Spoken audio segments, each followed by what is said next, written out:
दुनिया जहान के इस एपिसोड में आपका स्वागत है। यूपी में चुनाव की तारीख का ऐलान अभी हुआ नहीं और चुनाव की गहमा गहमी शुरू हो गई है। यूपी में वोटरों का एक बड़ा तबका मुसलमानों का है। ऑपोजिशन की सभी पार्टियां बीजेपी के खिलाफ लामबंद हो रही हैं और मुसलमानों को अपनी ओर रुझाने में लगी हुई हैं। लेकिन मुसलमानों को जज्बात से नहीं बल्कि सूझबूझ से वोट देना होगा। आदाब, मैं हूं आतिर खान।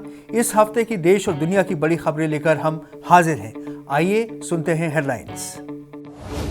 यूपी चुनाव की सरगर्मी शुरू, सबकी नजर मुसलमानों पर। मुसलमानों को सिर्फ लीडर नहीं बल्कि अच्छी लीडरशिप चाहिए। वादों को ध्यान में रखते हुए वोट देने में ही है समझदारी। पार्टी से ज्यादा अच्छे उम्मीदवार की है अहमियत।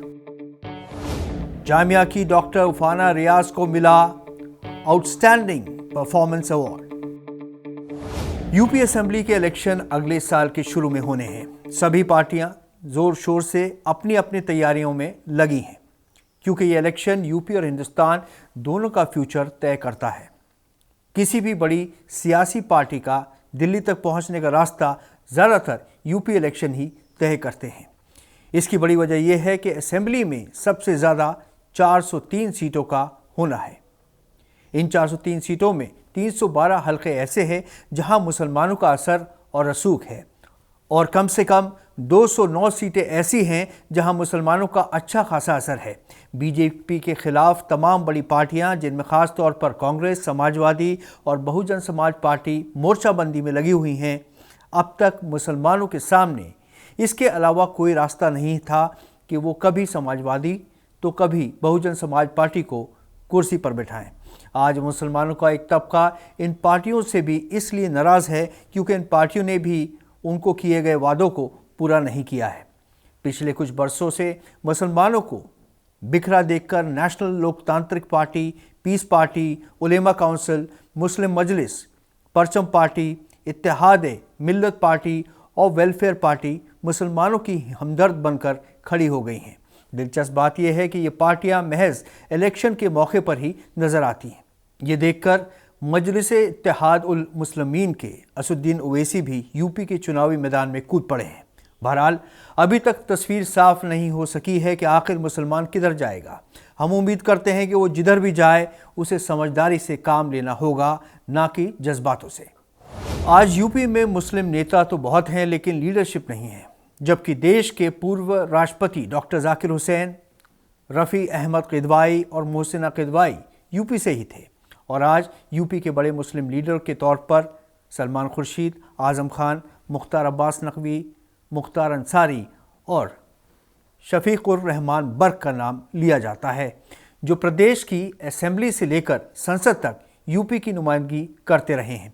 लेकिन सूबे के मुसलमानों के मसले ज्यों के त्यों हैं और संसद में मुसलमानों की नुमाइंदगी घटकर ना की बराबर हो गई है। यूपी में सियासी माहौल में गर्मी पैदा हो गई है। मुस्लिम एडवोकेट जफ़र अहमद का कहना है कि इलेक्शन का ऐलान होते ही बहुत से ज़मीर बेचने वाले लीडर अपनी सियासी रोटियां सेकने के लिए चुनावी मैदान में उतर आते हैं। अब मौका परस्त नेता सिर्फ और सिर्फ अपने फ़ायदे के लिए यूपी की जनता को तरह तरह का लालच देकर झूठे वादे करते हैं। ये लोग मुल्क के भाईचारे को बिगाड़ने की अपनी दुकान चमकाते रहें। अब ऐसे में मुसलमान क्या करें, क्योंकि लीडर तो हैं पर अच्छी लीडरशिप नहीं। सियासी पार्टियों की तैयारियां आखिरी दौर में हैं। यूपी में कांग्रेस की कमान पार्टी की महासचिव प्रियंका गांधी वाड्रा के हाथों में है। उन्होंने सूबे में कांग्रेस की तरफ से महिलाओं को 40% टिकट देने का ऐलान किया है। ये एक बहुत अच्छी बात है। मालूम पड़ता है कि कांग्रेस इस बार ज़्यादा सीटों से इलेक्शन लड़ेगी और दूसरी पार्टियों से समझौता नहीं करेगी। इसके अलावा कांग्रेस ने हर व्यक्ति को 10 लाख रुपए मेडिकल इंश्योरेंस देने का भी वादा किया है। बसपा की सुप्रीमो मायावती ने वादा किया है कि अगर उनकी पार्टी सत्ता में आई तो दलितों और ब्राह्मणों पर होने वाली ज़्यादतियों के खिलाफ तहकीकात की जाएगी। समाजवादी पार्टी सूबे में कई बार हुकूमत कर चुकी है, इसलिए उसके मुखिया अखिलेश यादव हर जगह वोटरों से यही कह रहे हैं कि योगी आदित्यनाथ की सरकार हर फ्रंट पर नाकाम रही। जहां मुसलमानों का एक बड़ा तबका उनसे मुतासिर हो रहा है, वहीं एक हल्का ऐसा भी है जो कि उनसे नाराज़ है क्योंकि उन्होंने कई अहम मुद्दों पर चुप्पी साधी रखी और अपनी ही पार्टी के मुसलमान नेताओं की सुध तक नहीं ली। ऑल इंडिया मजलिस-ए-इत्तेहादुल मुस्लिमीन के चीफ असदुद्दीन ओवैसी ने पहली बार सूबे के चुनावी मैदान में उतरकर मुसलमानों के हक के लिए हर तरह की लड़ाई लड़ने का वादा किया है और अपनी चुनावी मुहिम का आगाज़ अयोध्या से किया गया। लेकिन देखना यह है कि क्या उनकी दाल यूपी में गल पाएगी। दूसरी तरफ बीजेपी यूपी का इलेक्शन दोबारा जीतने के लिए पूरी ताकत का इस्तेमाल कर रही है और मुस्लिम वोटों की उम्मीद भी कर रही है। प्रधानमंत्री ने जेवर में हवाई अड्डे का शिलान्यास करते हुए कई योजनाओं की शुरुआत की है। योगी अपने कामों की उपलब्धियां भी गिनवा रहे हैं। यूपी के मुसलमान अभी तक इस बात पर एक राय नहीं हो पाए हैं कि उन्हें किसको वोट देना है। कोई सेकुलर पार्टी में से किसी को चुनना चाहता है तो कोई मुस्लिम पार्टी में से किसी एक को वोट देने के हक में है। बहरहाल डेमोक्रेसी में हम जिसको चाहें उसे वोट दे सकते हैं, ये हमारा हक है।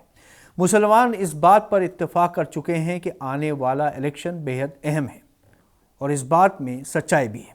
हर चुनाव अहम होता है, लेकिन मुसलमानों को ये भी समझना होगा कि हर शहर और हर इलाके के मसले अलग होते हैं।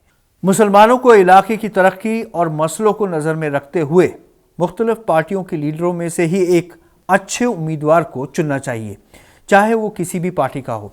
सिर्फ अपने दिलो दिमाग पर जोर देना है कि हमारे लिए कौन सा उम्मीदवार मुकाबले में सबसे बेहतर है और जो मुसीबत में साथ खड़ा हो सकता है।